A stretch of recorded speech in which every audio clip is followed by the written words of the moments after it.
রাত্রিবেলা আগুন জ্বালিয়ে বসের সামনে একটু ডান্স করলাম যাতে খুশি হয়ে আমার মাইনেটা একটু বাড়িয়ে দেয়।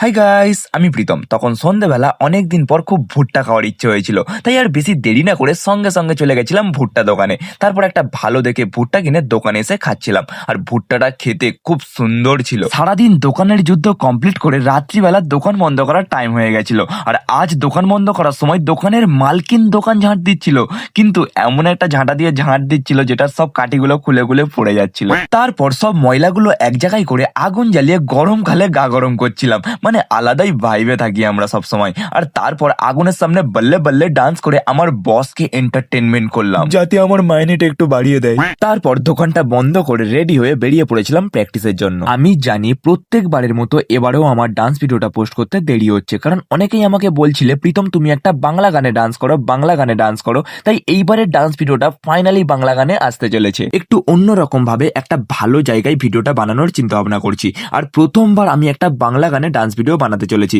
তাই ভিডিওটা আসতে একটু দেরি হচ্ছে। তোমরা আমার সাথে থেকো, আশা করছি খুব তাড়াতাড়ি ভিডিওটা আমি তোমাদের সামনে নিয়ে আসবো। আর কারা কারা আমার ডান্স ভিডিওর জন্য অপেক্ষা করছো তারা অবশ্যই আমাকে কমেন্ট বক্সে জানিও। প্র্যাকটিস করতে করতে তখন রাত 12টা বেজে গেছিল, আর তারপর প্র্যাকটিস করে ঘরে এসে ভালো করে ফ্রেশ হয়ে একটা ডিম পোচ বানাচ্ছিলাম। আমি আগে ঘরে এত ডিম খেতাম, মাও মাঝে মাঝে রেগে গিয়ে বলতো হ্যাঁ সব ডিমগুলো একদিনে শেষ করে দে, সব খেয়ে নে।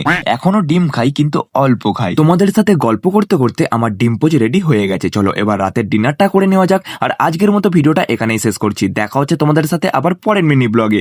Till then by.